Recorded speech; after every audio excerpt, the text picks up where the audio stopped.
Okay, so after a bit of thought, I have decided I am going to do the walls of the Witchin Kitchen next. I'm going to do the lower half like a wainscoting, only in brick, and then from there up, I am going to attempt to do like a plaster and beam Tudor looking kind of thing. Let's see how it goes.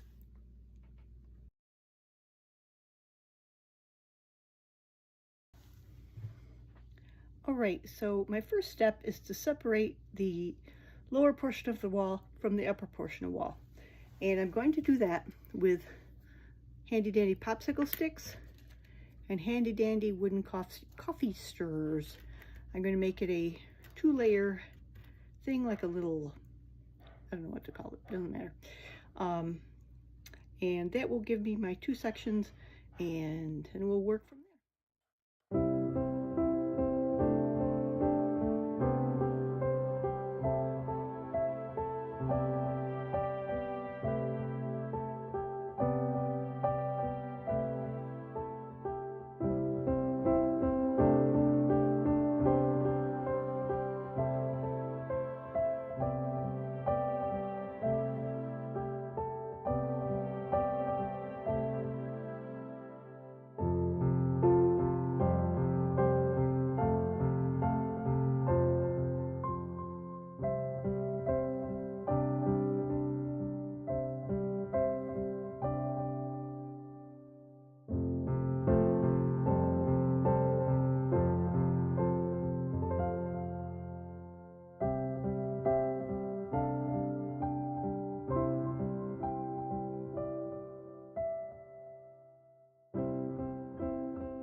Okay, and I'm just going to keep doing that all the way around the whole room, and it's going to give me like a frame for the bricks, and more importantly, the frame for the stucco.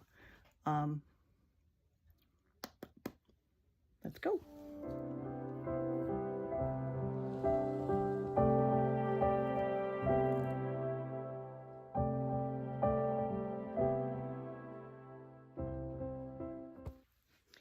Okay, so I just had an epiphany about this Witchin Kitchen. Remember I said I was going to do like a Tudor style with the beams and the plaster. And it occurred to me that these walls are shaped like either bat wings or spider webs. I'm going to guess spider webs. That's what I've always thought they were. What if I took my beams and made it look like a spider's web? I mean, what self-respecting Witchin Kitchen doesn't have spiders and cobwebs in it? None that I know of. So that's what we're going to do. Let me show you. Okay, here's our wall. If I take one of these stir sticks, do that one straight up and down. Do the next one like that. Do the next one like that. I mean, I'll cut these and make them fit right. And then do one this way, crossed. We got cobwebs, right? I could do something with cobwebs. Personally, I think it's genius. So that's what I'm going to do. I mean, after all, we've got bats in the ballroom. We've got crows in the library. We sure need some spiders in the kitchen. And the first room, the broom room, brooms, it's all witchy. Right, less talking, more working.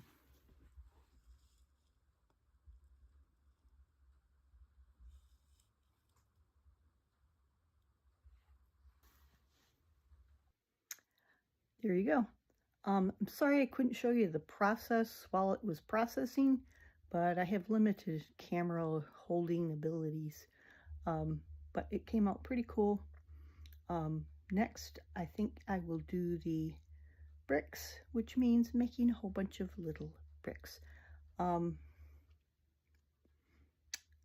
think, I don't know what I'm going to do, how to make them. If I'm going to use the air dry clay again or some other method. I'm going to have to ponder here for a little.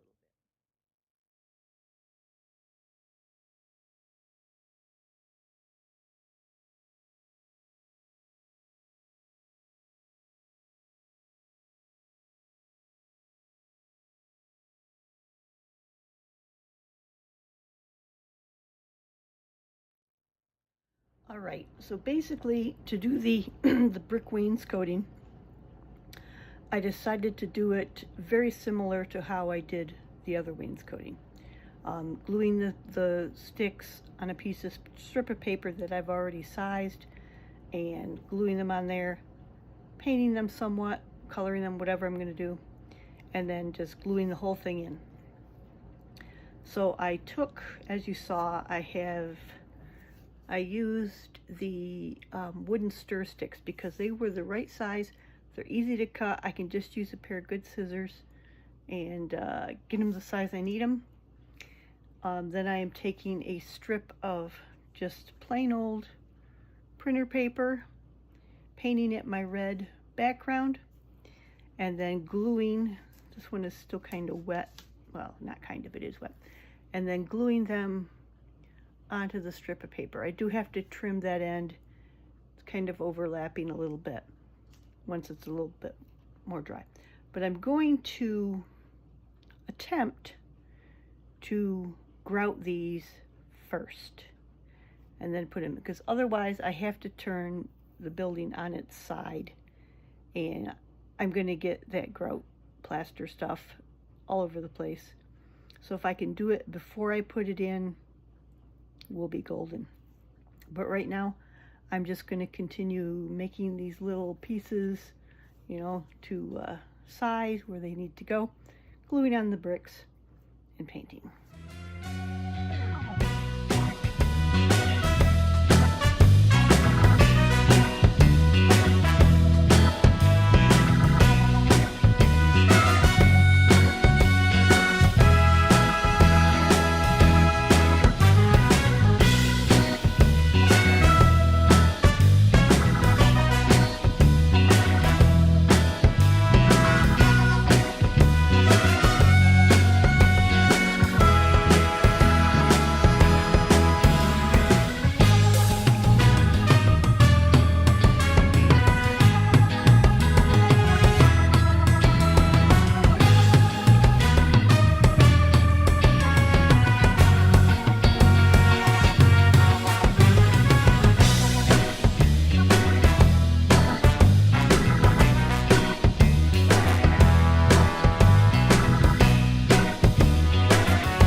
Okay, those two pieces should be enough for both of the walls.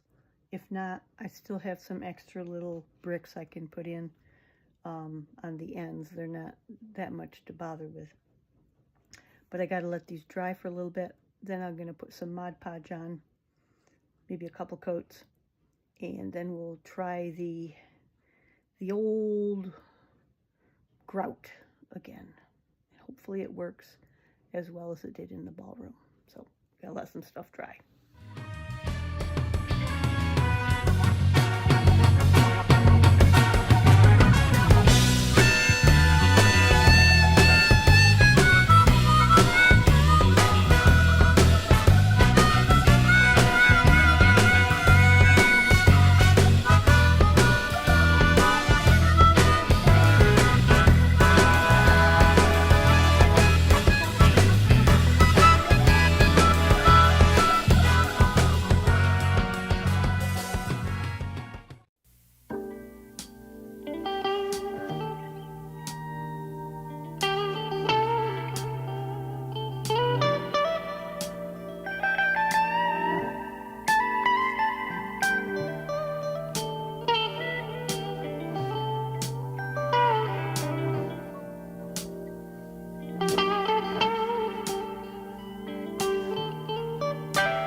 there you go.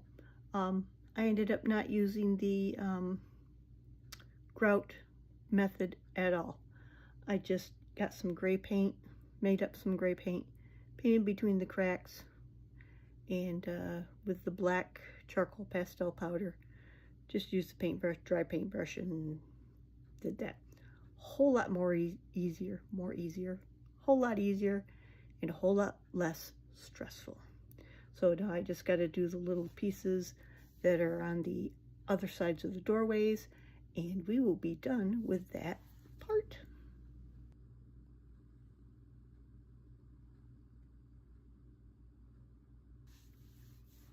Okay, so we've got the brick wainscoting done.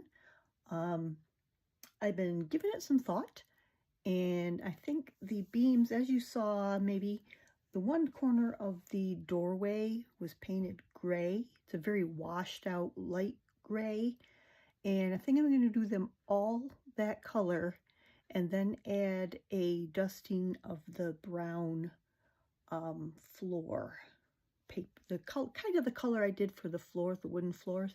But I'm going to add, instead of black, I'm going to add like a cream color. Where's my thing? Kind of a pinky color. And I think it's going to give it a really neat aged look. So here we go.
Yes, indeed. It is a bit of a mess right now, but none of that mess is going to show under the plaster.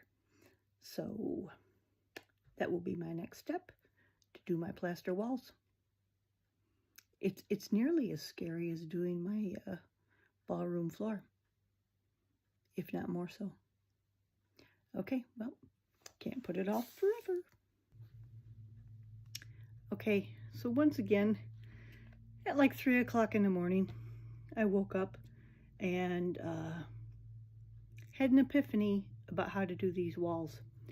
Instead of using the plaster of Paris method, air dry clay ground up with a whole lot of water to make it into a paste. I did a test piece this morning when I got up, let it dry completely. I did it on white and I did it on black because the walls are currently painted black. And once it dried, it covered the black amazing. And plus I'm going to put some paint on it too. So that's what we're going to go for. I'm going to start pounding down, soaking up some of the air dry clay and making my paste, and then we'll get to work.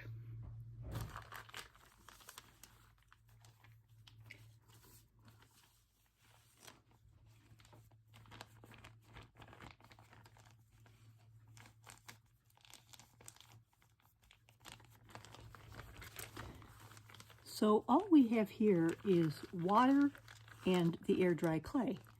I'm just squishing it around inside the bag until it's the consistency I want. I may have to add a little bit more of the clay, but it's getting there, and it's only been maybe 10 minutes. So yeah, I think this is going to work great.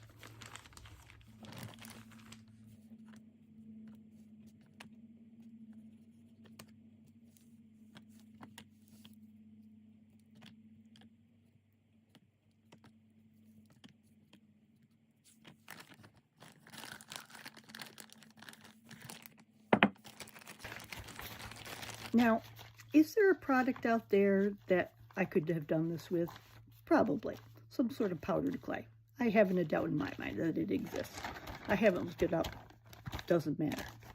I'm doing what I can, the best I can with what I have on hand, and trying not to make 500 trips to the store or to order off of Amazon or whatever. Not all of us are made out of money. Not all of us can go out and grab whatever pre-made product there is out there. And personally, I want to make do with what I have as often as I can. I don't have a 3D printer. I don't have a special cutting board.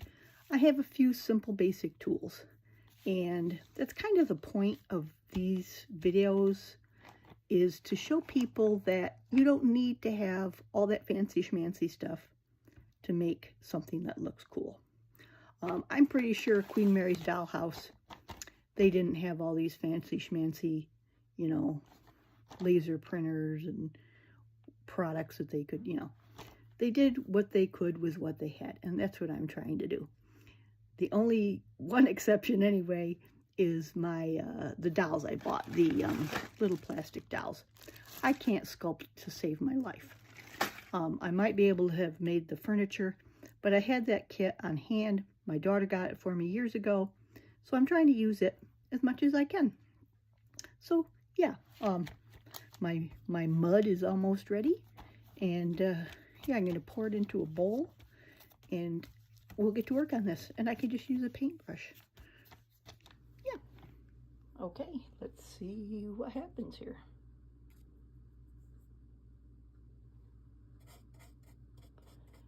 As you can see, it's pretty thin, which it was with the sample I did this morning, but I just did it in several coats. So I am going to go about this because I can't hold my camera and do this at the same time with any kind of tidiness. So off we go.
Okay, now that the Rockstar Wannabe Husband is done playing for now, we can do some narration.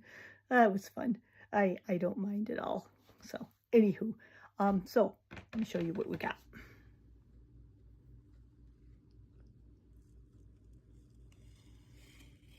All right, as you can see, it's not dry. That's many, many layers. I don't know if I'm going to paint it or not. We'll see what it looks like when it's completely dry. If I don't have to paint it, I'm just going to put some Mod Podge on it. If I do paint it, I'll just be painting it white. And that is going to be the end of this video. Like I said, if I have to paint it, I will. If I don't, I'm just going to Mod Podge it. And that's not going to be all that exciting to watch. You've seen me paint and Mod Podge before. Plus, I got things to do this weekend. I got a new bookcase. I'm going to try to reorganize my supplies in here so I have a bigger work surface. And I got to help my daughter move her tattoo shop, and good times. So that is all for this week.